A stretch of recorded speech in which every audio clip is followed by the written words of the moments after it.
will start course of mathematics.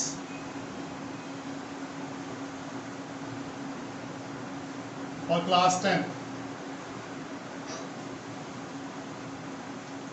जो पहला chapter है हमारे मैथ्स के क्लास 10 का, उसका नाम है सेट।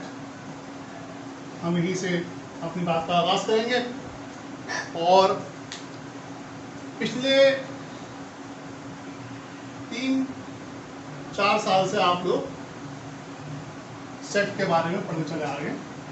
अगर आप इफ यू रिमाइंड योरसेल्फ, तो फर्स्ट टाइम आप क्लास 6 में इसके बारे में पढ़ते हैं, लेकिन जाहिर है किसी को याद नहीं होगा क्या पढ़ा था क्लास 6, क्लास 7, क्लास 8 में। इसमें कुछ ऑपरेशंस पढ़े थे आपने, कुछ इसके डिमॉर्गन्स लॉ से। हम स्टार्ट करेंगे हमारी किताब उसके हिसाब से। सबसे पहली बात ये है कि सेट्स को डिफाइन कैसे करते हैं। What is a set? If you can follow me with your books, तो आपकी बुक का जो पेज नंबर 1 है उस पर अगर आप आएंगे तो वहाँ पर लिखा हुआ है सेट, और एक छोटी सी हेडिंग लगी हुई है रिवीजन की, जहाँ से हम रिवाइज करेंगे सेट्स के बारे में। तो सेट को अगर हम डिफाइन करने की कोशिश करें तो set is the collection of distinct objects. ये सेट की एक छोटी सी डेफिनेशन है। अगर आप जो है वो अपनी किताब में देखेंगे तो उस पर कुछ इस तरह सा लिखा हुआ है कि set is a well defined collection of distinct objects. 3 लफ्ज यहाँ पर करने वाले, बल्कि एक लफ्ज में इजाफा कर देता हूँ, well defined. Well defined collection of distinct objects. 4 लफ्ज हमारे पास हो गए। इन 4 लफ्जों में हम देख सकते हैं कि क्या क्या मायने इसके निकलते हैं। वेल डिफाइंड, नाम से जाहिर है आप पढ़े लिखे लोग हैं माशाल्लाह सारे बात, जिसकी जो डिफाइन हो सके, जिसकी तारीफ की जा सके। तारीफ मतलब एप्रिसिएशन नहीं, तारीफ मतलब डिफाइन कर सकें, जिसको आप डिफाइन कर सकें। अभी मैं इसकी एग्जाम्पल आपको तो ले रहा हूँ। कलेक्शन, उर्दू में हम इसको बोले तो ये लफ्ज़ है मजमुआ।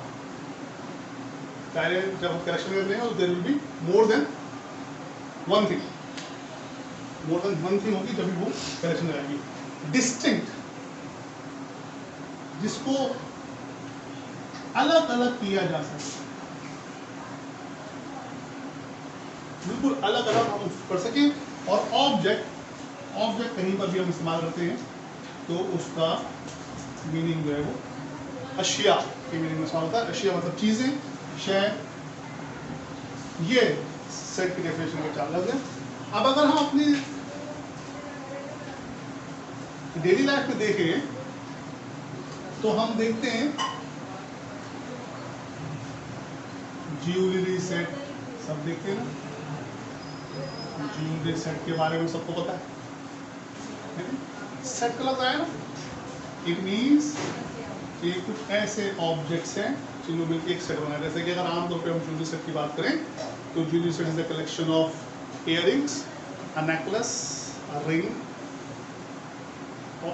These 3 things are essential for this set। इसके अलावा इसमें मज़ीद और चीज़ें हो सकती हैं, बस these 3 things are essential for jewelry set। इसी तरह से आप लोग घरों में अपने देखते हैं, आपके घरों में डिनर सेट होता है। आपके घरों में इस तरह के और बहुत सारे ऑब्जेक्ट होते हैं जिनके ऊपर आप सेट के ऊपर बात करते हैं। डिनर सेट मतलब कोई भी ऐसा ऑब्जेक्ट का मजमुआ है जहाँ पर आप जिसको आप डिफाइन कर सकते हैं, जिसमें जो तमाम चीज़ें होंगी वो खाने पीने के अशिया के तौर पे, खाने पीने के तौर पे इस्तेमाल की, खाने कुछ पीने के लिए इस्तेमाल की जाएगी। ये बात अगर समझ में आ गई तो आगे बढ़ते हैं। इसी तरह से आपके पास आपकी क्लास का एक सेट होता है। जैसे आप जिस क्लासरूम में बैठे होते हैं वो क्लासरूम भी एक सेट की शक्ल होता है, क्योंकि आप आमतौर पे देखें तो क्लासरूम के अंदर वही तमाम चीज़ें आपको हर क्लासरूम में मिलती है जो एक क्लासरूम में होती हैं। जैसे कि एक अदर वाइट बोर्ड होता है क्लासरूम के अंदर, चेयर्स होती हैं, टेबल्स होती हैं, और इन्हीं चीज़ों से मिलके एक क्लासरूम बन रहा है। तो क्लासरूम के बारे में हम ये कह सकते हैं कि वो भी एक सेट है, क्लासरूम खुद एक प्रकार का खुद एक सेट है। इसी तरह से आपके पास सेट्स ऑफ बुक्स होता है, सेट ऑफ बुक्स होता है, जो कि आप देख सकते हैं कि आपके पास जैसे कि कोर्स की 5 किताबें, तो this 5 books are the set of your course books. इसी तरह से और बहुत सारे सेट आपके दिमाग में आ सकते हैं और आप उसके ऊपर वर्किंग कर सकते हैं। अब जब मैं यहाँ पर बात कर रहा हूँ सेट की, तो देखिए सेट को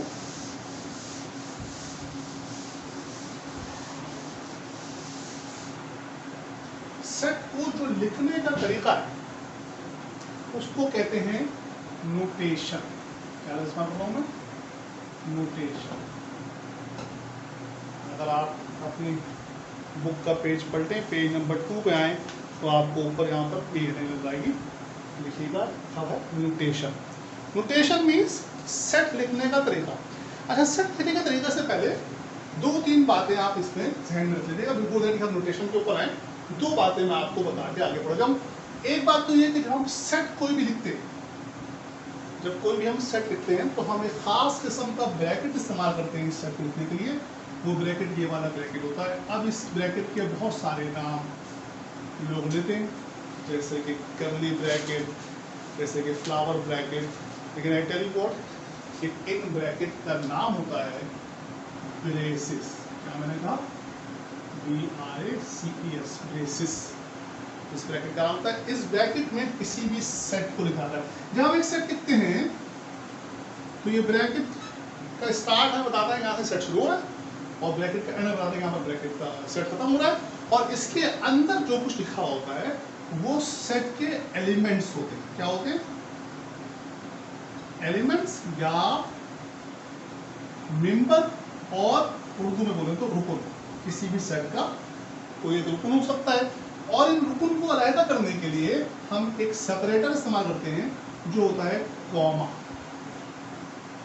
ये कॉमा मुझे बताता है इसको क्या कहते हैं हम, इसको हम कहते हैं सेपरेटर। अब ये सेपरेटर क्या करता है? ये सेपरेटर एक्चुअली करता ये है कि ये एलिमेंट्स के दरमियान में जब हम लगाते हैं तो इट मीन्स कि यहाँ पर एक एलिमेंट खत्म हो गया, इसके बाद जो चीज़ है वो दूसरा एलिमेंट है। यानी कि अगर मैं एक सेट आपके सामने इस तरह से लिख दूँ A, B, C, तो इट मीन्स कि ये एक ऐसा सेट है जिसके अंदर 3 एलिमेंट्स हैं। पहला A है, फिर B है और फिर C है। ये कॉमा सेपरेट कर रहा है एलिमेंट्स को या मेंबर्स को। तो ये एक ऐसा सेट बना जिसके अंदर 3 मेंबर्स हैं, A, B और C। ठीक है कोई बात? इसी सेट को मैं एग्जाम्पल के तौर पे ले लेता हूँ नोटेशन के लिए।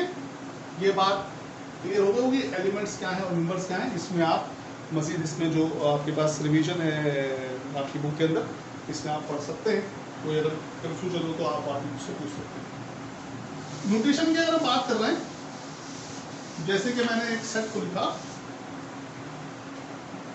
ये मैंने सेट लिखा A, B, C। अच्छा, अब हर सेट का एक नाम भी होता है। हर सेट का एक नाम हो सकता है, और वो नाम किस तरह से होता है कि किसी भी कोई भी कैपिटल अल्फाबेट, इंग्लिश के जो 26 अल्फाबेट हैं उनमें से कोई भी आप एक ले लीजिए, वो सेट का नाम होगा। मसलन इस सेट का नाम मैं देता हूं A। तो ये एक A सेट है, इसके मेंबर A, B, C है। अब